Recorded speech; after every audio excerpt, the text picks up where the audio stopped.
espagnol ay chinois ay japonais ñooy ñëw nangu suuf si di dem di wuti titre foncier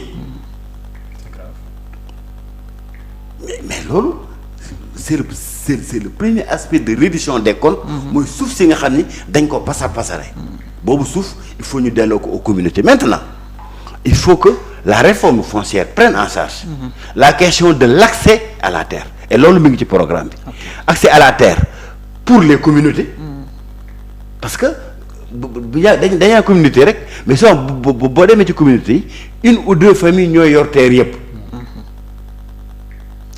donc man su ma nekkee sama suuf ma nekkee dans une communauté war naa mën a am sama 5 hectares yi may bay maintenant communauté bu ñu jëlee lañ ci soxla ba pare la ca des Cheikh Dieng mën naa dëkk Pikine ñu jox ko 5 hectares fële ci biir Jolof aménager ko mu dem bay 5 hectares yi évidemment dans les droits fonciers donc day nekk une forme de location boo xam ne dañ koy jox tant que mi ngi koy exploité mën na ko continuer exploité wante mënu koo jaay mënu ko moom et su ko exploité wul ñu jël ko bu ko jox ko ku ko mën a exploité ñu jël ko jox ko koo xam ne bëgg na ko exploité donc cette question en fait et ça c'est prévu sur la commission nationale de la réforme foncière mais travaux yi nga xam ni professeur boobu gaañu comment il s'appelle encore Moustapha Souran c'est après lañ ko jox defoon na ko maître Doudou Ndoye tout à fait et boobu vraiment c'est des travaux sur lesquels donc Diomaye va s'appuyer kon yooyu dañ ciy sukkandiku voilà, on va ressusciter cette commission qui voilà semblait morne parce que y avait pas aussi les moyens yu ñu soxla woon pour def liggéey bi ñu waroon a def. Tout à fait. Mais il y a aussi le problème de Prodac là parce que c'est des projets agricoles non?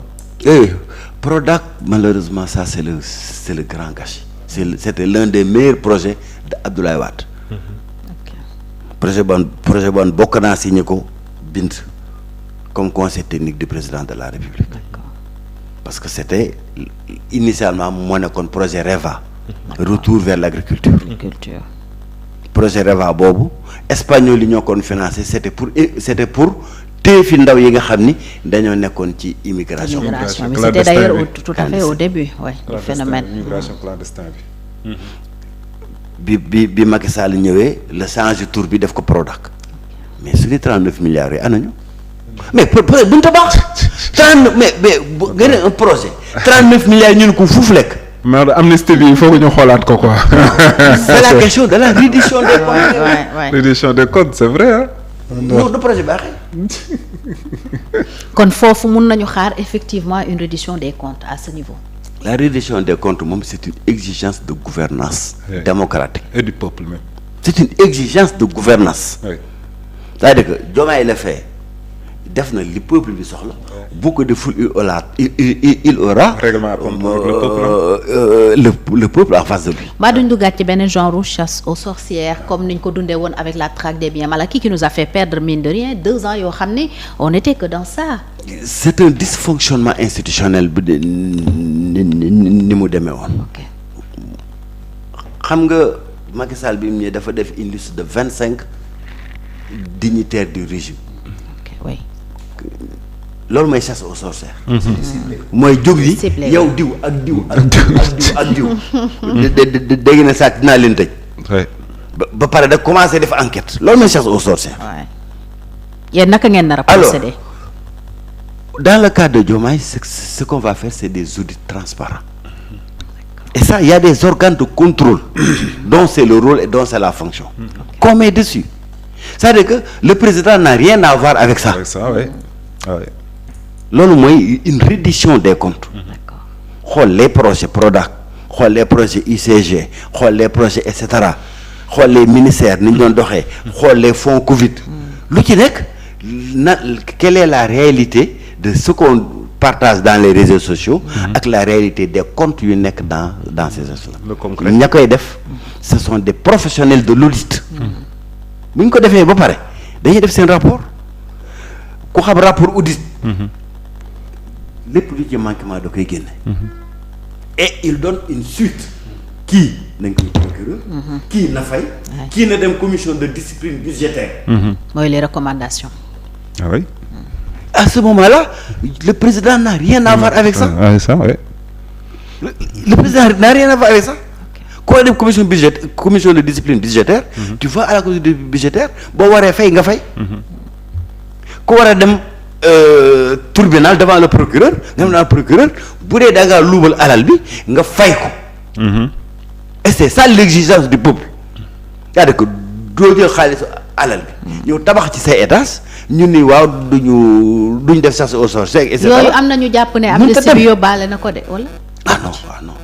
non l'amnistie. Ça c'est le principal souci de Cheikh. L'amnistie n'a rien à voir avec la prévarication des deniers publics. Ok. Prévarication des deniers publics, ça c'est des détournements. Malgré le caractère général de l'amnistie.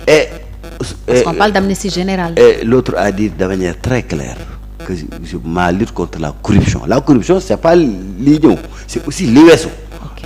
Les 1000 milliards de fonds Covid. C'était quoi? De la corruption. Pur. De détournement de deniers publics.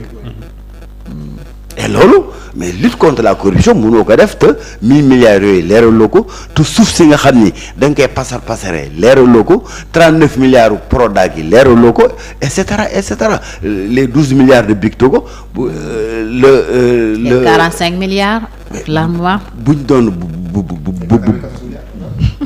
cité. Il y a beaucoup de milliards dañuy toog fii parce que le régime du président Macky Sall sa caractéristique c'était l'impunité.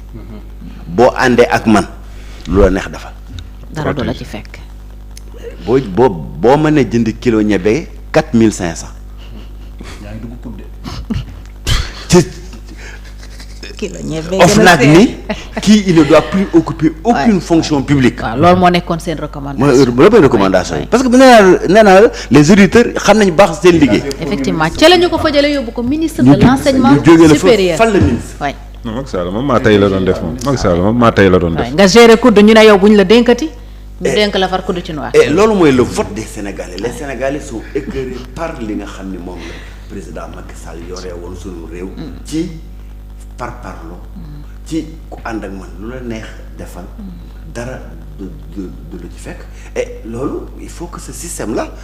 et c'est ça le système. bu ñu wax le système bu ñu wax le système c'est ça le système. ñu ni dañuy jël suufu Ouakam gis ay marabout ay ponte du régime et cetera ñu ñëw séddoo ko. bu subaa marabout yooyu ñooy ñëw toog jàppale tànk président de la république parce que jox nañ leen suuf. fii et cetera. loolee système. le système c'est plus la manière dont les choses sont agencées nit ñi accaparer alalu réew mi ku nekk raayal sa morom ginnaaw loolooy système bi nga xam ni moom la nit ñi di xeex c'est moins des hommes. donc qu'un agencement des choses bi nga xam ni donc ça se fait sur le dos du peuple. et il profite à une minorité bi nga xam ni ku ci nekk da ngay ragal sa morom ginnaaw. si c'est malheureusement ça alors jawriñ on s'inquiétait beaucoup ci dossier yi weesu Covid bi kudd bi ak yeneen li docteur Cheikh Dieng wax aussi wax ne noonu la président Diomaye ak ñi mu àndal nar a procéder lu dal xel la quand même mun nañu yaakaar suñu milliards yi awoon ci fenêtre yi aw ci prox ndoll yi ñëwaat fekk amnistie bi du leen buub yóbbaale parce que loolu boo nekkoon njàqare bu gën a rëy pour Cheikh mais apparemment demeewul noonu bu ñu déggee docteur Cheikh Dieng li mu fi wax. waaw milliards yi ñëwaat ba pare ñu sàmm milliards yi fi ne. ak yiy waaj a ñëw. waay c'est important parce que milliards yu bëri ñu ngi waaj a ñëw avec le pétrole et le gaz. incha allah ñu dégg waaj parce que fi mu toll nii man je pense que bon je salue sincérité docteur Cheikh Dieng parce que le cas de Karim Wade depuis le premier jour ba ñu affaire de double nationalité. J'ai dit que par jour la def. il devait être en prison que li porte plainte ay juge quoi. ay juge di leen tu vois ba ñu bëri yaakaar ne j'étais un peu sévère. par rapport ak Karim. Et puis je me suis toujours dit que il n'a pas accusé Amadou Ba mais il a accusé le premier ministre du Sénégal. donc au lieu que le président protégeait son premier ministre mu ànd ak moom. je ne sais pas ñoom ñaar lan lañ waxante ci kaw ou le président Macky Sall. C'est une conjonction d'intérêts en réalité. Macky Sall a utilisé Karim pour ses propres parce que boobu dafa bëggoon dàq. dafa bëggoon dàq élection yi quoi dafa bëggoon dàq élection yi daa bëggoon a changer candidat. yaa ngi dégg wax loolu la réalité loolu la utiliser au nom du peuple quoi donc gis nga affaire boobu noonu man c'est ce qui me fait mal mooy que ni depuis 1960 ba léegi les politiciens ont toujours comploté sur le dos du peuple. xam nga man Macky Sall je l'ai toujours considéré comme un accident man depuis 2018 laa ko wax Macky Sall c'est une conséquence des erreurs de Wade. docteur Cheikh Dieng dina la tontu si lool parce qu'il était avec le président non Wade. parce que Wade moi je voyais tout parti démocratique sénégalais mais sans la démocratie parce que dans un parti il faut le gérer démocratiquement. parti kenn waru ko ériger parti ki waroo fa nekk éternellement il faut organiser des élections à l'intérieur il faut que mu am constitution il faut que mu am ay yooyu faut mu am ci parti et puis parti si tu vas en élection une fois tu ne passes pas 2 fois tu ne passes pas maximum las bàyyil keneen ñëw ñu def congrès tu vois Sénégalais yi du ñu ay rapide boo xamante ni comme en rapide yi nit ñuy def da ngay yàpp géejawaay yàqale la Pikine comprendre nga jàng tu vois mais Macky Sall loolu la ñu bëggoon defal quand même mais Macky Sall il nous a privé Ousmane Sonko mais tey ji bu toogee est-ce que bu ne man li ma daj yëpp ndekete fii lay mujj est-ce que bu ma ko yëgoon du ma fa njëkkee rek tout ça pour ça ah mais li ñuy wax naan yàlla ay ci potum buur est-ce que yaa ngi dégg wax ji mais duñ ko baal la Macky. non Macky duñ ko baal. moom nee na baal mu la de. moom baal na ba waaw